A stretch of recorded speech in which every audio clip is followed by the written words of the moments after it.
So I've gone ahead and soloed the queen, and in today's video I'm going to show you everything that you will need to pull this off. With a minor spoiler alert, it's actually a little bit easier than you might think. I'm going to show you the bare minimum loadout you will need to the best ideal loadout you could use to make this even easier, as well as of course the best location and how to engage in the fight with her to be able to solo her in about 12 minutes. That's how long it took me. And if you're in a group, of course, that's probably going to be 5 to 10 minutes, but yeah, for solo it was 12 minutes. But before we get right into it, I must mention this. You guys know I'm an absolute lover for solo plays, but I'd be lying to you if I recommended doing this solo. Doing this in a trio is simply going to be a million times better. Not only will you kill her twice to 3 times faster, but you'll also need to bring far less items in the run, making it a much safer and cheaper experience. On top of that, her laser attack can potentially one-shot you, and well, if you're solo, no one can really revive you unless you try to work along with other players in the server. But at that point, if you have randoms reviving you, you might as well just queue with friends. Furthermore,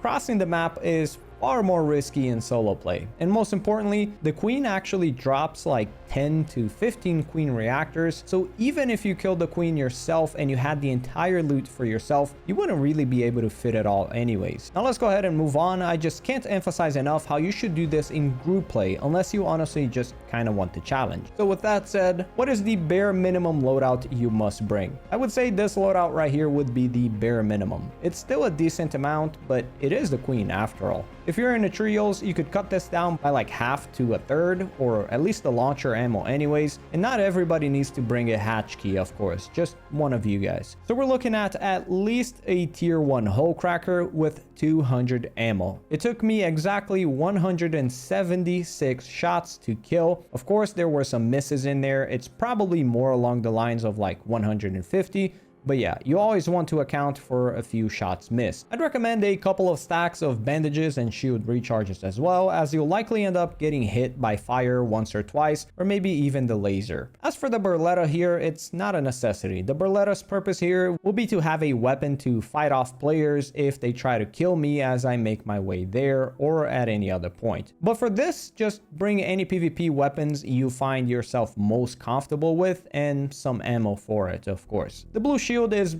really, of course, just to be a little bit tankier and be less prone to getting one shot by the laser. And the hatch key, of course, will be necessary to leave with a ton of queen reactors. And the hatch, thankfully, is right next to the harvester anyways. For an ideal loadout where you kill her in peace, which is what I use for the gameplay, I would bring a loadout somewhere along these lines. A tier 4 hole cracker, which has a 50% increased fire rate, which kills her a lot faster. An anvil tier 4 for PvP, and any little hornets that we might need to fight. And also the anvil is pretty good against the queen as well if I needed to use it. I also brought double wolf packs if I accidentally aggro the rocketeer, and you can use it to just one-shot the rocketeer and not mess up your run. The hatch key, of course, is to escape with loot, and the door blockers to keep you safe from PvP, which we'll talk about in a second. And of course, tons of heals and over 200 launcher ammo. Now, these are just going to be your bare minimum and your ideal loadout. Of course, feel free to change it around depending on what you prefer. The only item that is a true necessity in these loadouts is the hole cracker with 200 ammo.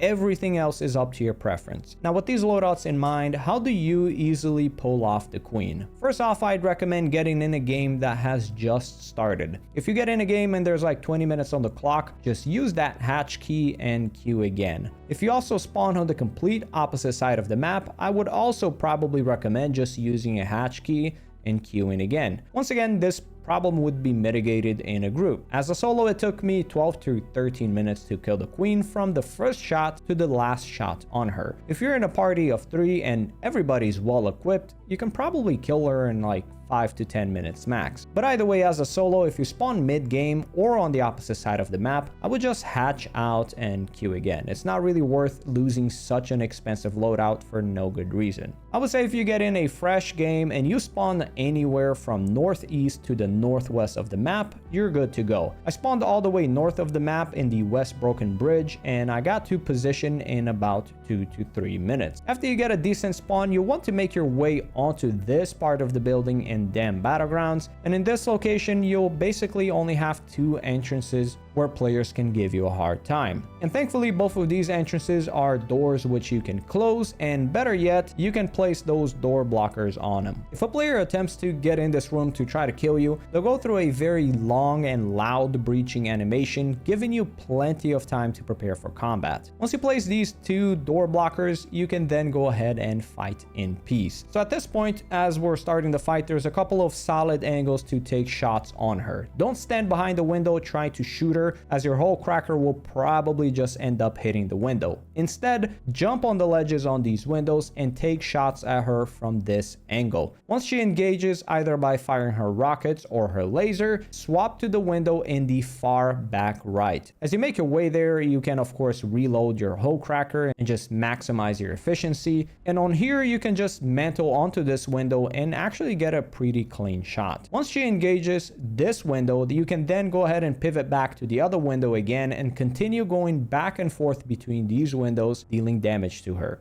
If you're in a duo or a trio, of course, each one of you just sits in one of these windows and takes shot from there, as there is a good 3 to 4 good window spots to shoot from this location. As far as her attack goes, she'll do basically 2 big attacks. One is the rocket barrage, which is much less dangerous. You can see them flying towards you, and after they land, they still take a solid few seconds before they even explode. And if you have a terrible reaction time and it just blows up on you, you'll still be good to go. You'll just have to heal back to full. The big danger though is the laser attack. This attack can kill you so fast it will feel like a one-shot. When you see her activating it, immediately leave the window. You'll have like a second or two to react. Do not overextend on this attack for like an extra shot, as it's really not going to make that much of a difference. But you taking extra damage or even dying definitely will make a serious difference. Just not the type of difference you would like to see. Now, as far as where you should shoot her in the body,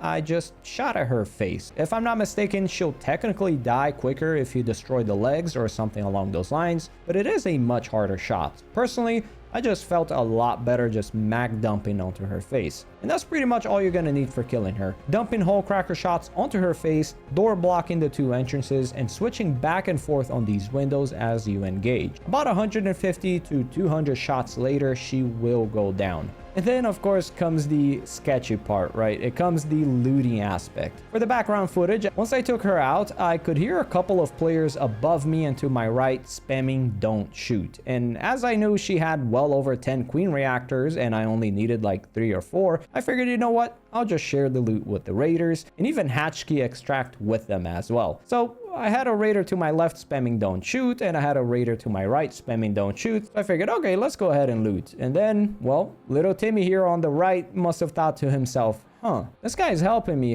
so I guess I'll just kill him anyways. And he did. He did do that. And then he got killed by the other player who was on my left, who at least wasn't trying to be tricky to me. And you want to know what the worst part is? That's the first time across Tech Test 2, the server slam, and now the full game's release, that someone used the "don't shoot" emote just for me to put my guard down and then kill me. But again, I'm not mad. I just really shouldn't have trusted him, I guess. Which, by the way, that's why I had the barricade kits in my inventory when we were going over the loadout. It's for the looting part. You put a barricade around yourself to loot in peace without getting sniped from up top. And also, if you hear somebody running up behind you, you will also have the barricade kits to protect you. But as far as I'm concerned, I was a little bit too nice today, and I paid the price. The Rust Belt is a dangerous place, and you must always be on your toes. I hope this video was useful to you guys. Get out there and start slamming that queen. Maybe we'll see each other topside. So with that, thank you guys for watching the video, and I'll catch you legends on the next one. Peace!